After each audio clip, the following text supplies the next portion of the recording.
Oh, I'll take that, you bloody alien robot scumbag. You know, I really enjoy video games, and believe it or not, it's not just because they let me do the shooty and the bang bang at the same time. No, it's also because, unlike real life, I get to pretend to be a capable member of a spacefaring society without actually putting in the effort of becoming a hunky, gun-wielding astronaut myself. And in a lot of ways, books are quite similar, you know, because they do let you escape in that similar way. But unlike video games, books are a lot better, because when I'm reading a book, my mum doesn't get on my case about not going outside and doing pixelated genocide all day in my room, rather than sitting inside all day and, you know, not doing genocide, like a real boy. These are the top 5 books that should be turned into video games. Ooh, that looked painful. The first book I'm going to talk about today is Consider Phlebas by Ian M. Banks. This is the first book in the Culture series that he did. The Culture series is a disjointed one. Not everything is the same. This book, though, is very, very video game friendly. It follows the story of a secret agent who can shapeshift called Horza Bora something. Bora Horza something. Banksian names are hard to do. So it follows the story of this guy called Horza as he gallivants around the galaxy, shooting aliens in the face sometimes until he wins the war on his own. That's definitely not the plot of this book, but he does do some shooting, he does do some bang bangs, and that would make it a fantastic video game. So fantastic, in fact, that I've got a video game right here that it would be perfect to emulate. And that game is Mass Effect Andromeda. Mass Effect. So it would be a good... The world of Ian M. Banks and the world of the Culture probably would fit well into a Mass Effect style game. Mass Effect is a role-playing kind of game where you play a nefarious space captain who goes around doing the shooty bang bangs and doing the talky talk negotiations in order to save the day. It's a pretty fantastic series. This is the latest entry in it, which has got some mixed reviews, so maybe if you're looking to pick up some video games, maybe don't pick up this one if you haven't played the others. The others exist. Maybe you should go and play those, or go and read Consider Phlebas, you lazy scallywags.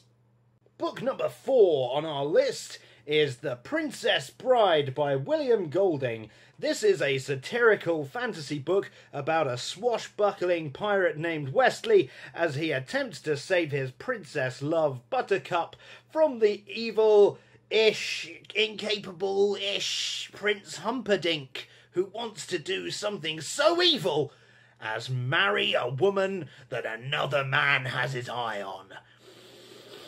What a bastard. So yes, The Princess Bride by William Golding is a very interesting book, in that it sort of reads a bit like a video game where you skip all the boring cutscenes. And speaking of boring cutscenes, I've got a video game that has plenty of boring cutscenes where you just want to skip to the action that would be perfect to make a Princess Bride game out of. And that game is Assassin's Creed. Not specifically Assassin's Creed Syndicate. Again, this is just the latest in a long series of video games about time-travelling ninjas, assassins, people that have DNA. I don't know. Video games are bloody stupid. So this is a video game where you run around as a hooded figure, as you can see here, and you do the stabby, you do the sneaky, you don't do the witty dialogue. It's not that sort of game, but you definitely do the stabby and the shooty, and that is really what The Princess Bride was all about. The stabbing. Number 3 on the list is a book that probably nobody has heard of outside of Australia, maybe, I don't really know. It's called Tomorrow When the War Began, and it's by a guy. It's by a guy called John Marsden. You knew that before I did, because you could see the title on the front of the book. I'm good at this. Tomorrow When the War Began is a story about how a vague Pacific Ocean nation, it's probably North Korea or Japan or something, I don't know, invades Australia. This is an Australian teen fiction, I guess it's young adult. I think it's young adult. I had an argument with my friend about this who said it was like a middle grade. But there's shooty bang bangs in it. It can't be for children. It must be for teenagers. So it's a story about how an Asian nation invades Australia and teenagers who live in the woods have to stop them with the shooty, the bang bangs, and the big explosions. It's a good series. I haven't finished the series yet. I plan to at some point, as is all series. But this book was pretty good, and it was turned into a film of middling quality, so there's something.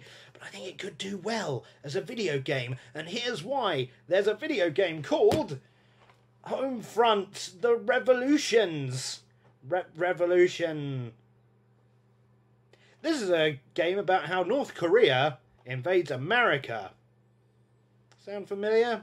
Yes, it's the same premise, except it's not Australia and it's not teenagers. It's scary bang bang men with crazy haircuts, as you can see right here.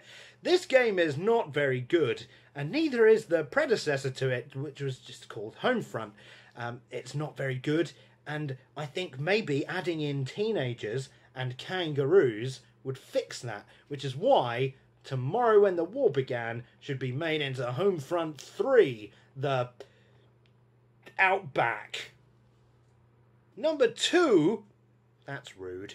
Number 2 on our list is Snow Crash by Neil Stephenson. This is a book about how hackers and people that run the mafia and all the pizza restaurants in the world don't want to be hacked by people that know ancient Sumerian. So remember when I said video games were weird? Books are stupid as well. So this book I think would actually be pretty good turned into a video game. It's got a lot of action in it. It's got some upgrades. The main character's literally called Hero Protagonist, and he does sword fights, and there's a guy with a hose pipe minigun. It's amazing. Video game out the arse. But that's not all. This could be turned into a video game, and it probably already has, and that game is called Watch Dogs 2. Unlike Watch Dogs 1, which was a grim, grey game about a man hacking things with his mobile phone, this is a bright, colourful, loud, obnoxious game about people hacking things with their phones. But it was still fun, and that's what Snow Crash is all about, which is why I think Snow Crash could be turned into a Watch Dogs 2 style open world run around, shoot the bad guys, make fun of pizza mafias kind of game. Number 1 on our list has a very special place in my heart because it's probably actually one of my favourite book series of all time. In fact, it's probably the only book series, apart from when I was a child, that I've actually read now all the way through.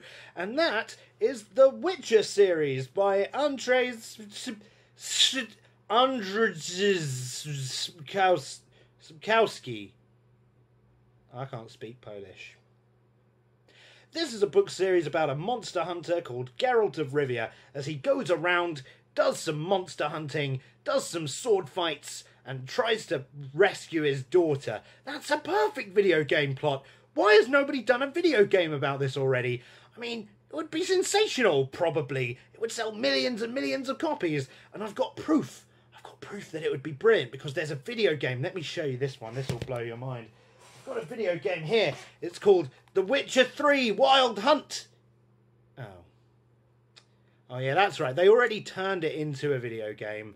A video game series so successful, so popular, that not only would this book series never been heard of outside of Poland were it not for these video games, but the president or the prime minister of Poland gave a copy of the second game to Barack Obama as a gift because he was proper proud of it. That's mental. Video games, as we've established, are stupid.